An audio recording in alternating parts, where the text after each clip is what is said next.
Soviet union का वो नेता जिसने बिना किसी खून खराबे के अमेरिका के साथ चल रही कोल्ड वॉर को खत्म कर दिया था। एक ऐसा नेता जिसे दुनिया में शांति कायम करने के लिए नोबेल प्राइज से भी नवाजा गया। एक ऐसा नेता जिसे दुनिया तो हीरो मानती है, लेकिन अपने ही मुल्क में लोग उसकी खिलाफत करते रहे।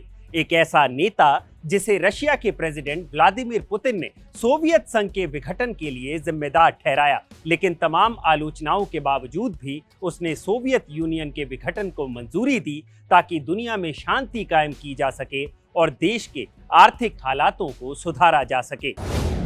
हम बात कर रहे हैं मिखाइल गोर्बाचेव की, जिन्होंने 92 साल की उम्र में दुनिया को अलविदा कह दिया।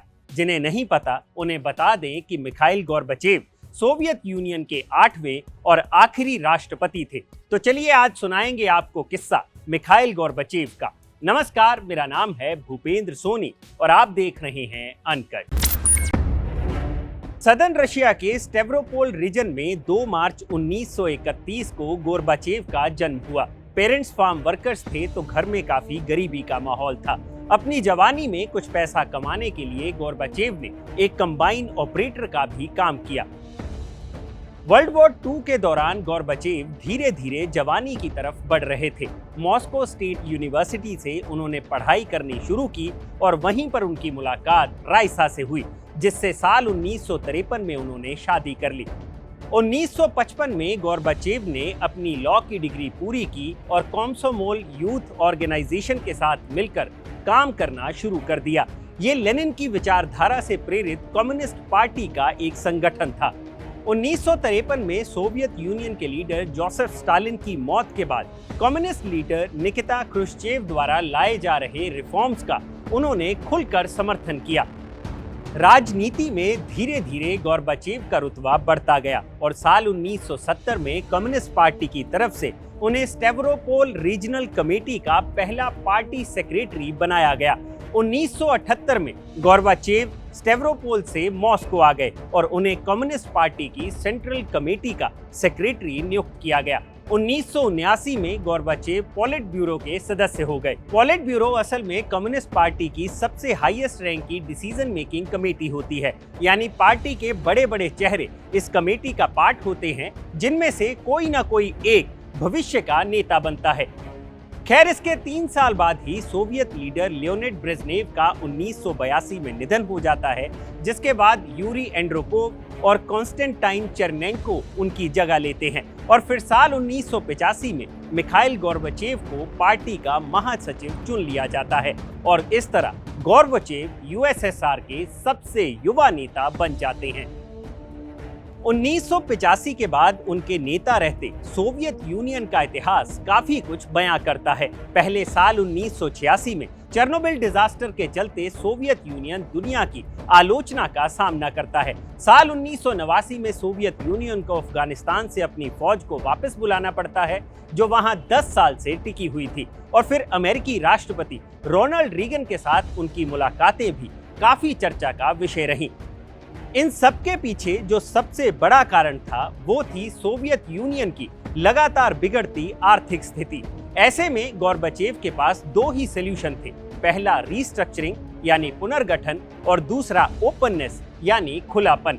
इस सिचुएशन से निपटने के लिए गोर्बाचेव ने पहले डेमोक्रेसी का सहारा लिया और पहली बार कांग्रेस ऑफ पीपल्स डेप्यूटीज के लिए लोगों का चुनाव इलेक्शन के जरिए किया गया। गोर्बाचेव को समझ आ चुका था कि मुल्क को आगे बढ़ाने के लिए उन्हें अमेरिका के साथ कोल्ड वॉर को खत्म करना ही होगा, क्योंकि इससे बिलियन ऑफ डॉलर्स का नुकसान हो रहा था, जिसके लिए उन्होंने 1985 में लीडर बनते ही कदम बढ़ाने शुरू कर दिए थे। 23 नवंबर 1985 में उन्होंने अमेरिकी राष्ट्रपति रोनाल्ड रीगन से मुलाकात की, जिस दौरान रीगन ने उनसे हाथ मिलाते हुए कहा, मैं शर्त लगाकर कह सकता हूं कि दोनों देशों के हार्डलाइनर्स इस वक्त खून बहा रहे होंगे जब हम दोनों हाथ मिला रहे हैं। खैर, ये शुरुआत थी एक पीसफुल भविष्य की। 1987 में उन्होंने एक दूसरे के मुल्क के खिलाफ हथियारों की डिप्लॉयमेंट को कम करने के लिए एक ट्रीटी साइन की, जिसके तहत अमेरिका और यूएसएसआर ने 1991 तक 2500 के करीब मिसाइलों की डिप्लॉयमेंट कम की। इस दौरान साल 1990 में गोर्बाचेव के शांति स्थापित करने के प्रयासों को देखते हुए उन्हें 1990 का शांति का नोबेल पुरस्कार भी दिया गया। हालांकि अमेरिका के साथ शांति स्थापित करने के लिए उनके प्रयासों से उनके देश के हार्डलाइनर्स खुश नहीं थे और साल 1991 में उनकी सरकार को गिराने के लिए एक षड्यंत्र भी रचा गया, लेकिन वो सफल नहीं हो पाया, जिसे अगस्त कूप के नाम से जाना जाता है।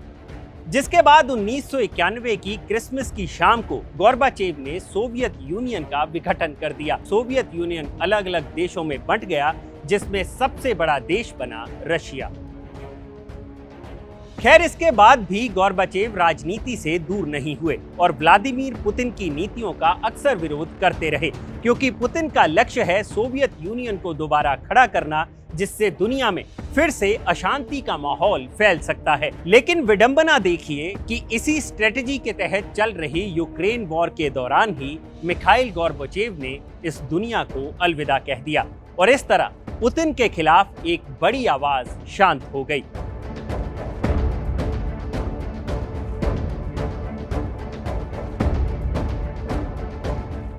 तो ये है मिखाइल गोर्बाचेव की पूरी कहानी। अगर आपको ये किस्सा पसंद आया हो तो इसे लाइक और शेयर जरूर करें और जानकारी से भरे ऐसे ही और वीडियोस देखने के लिए सब्सक्राइब करें हमारा चैनल अनकट।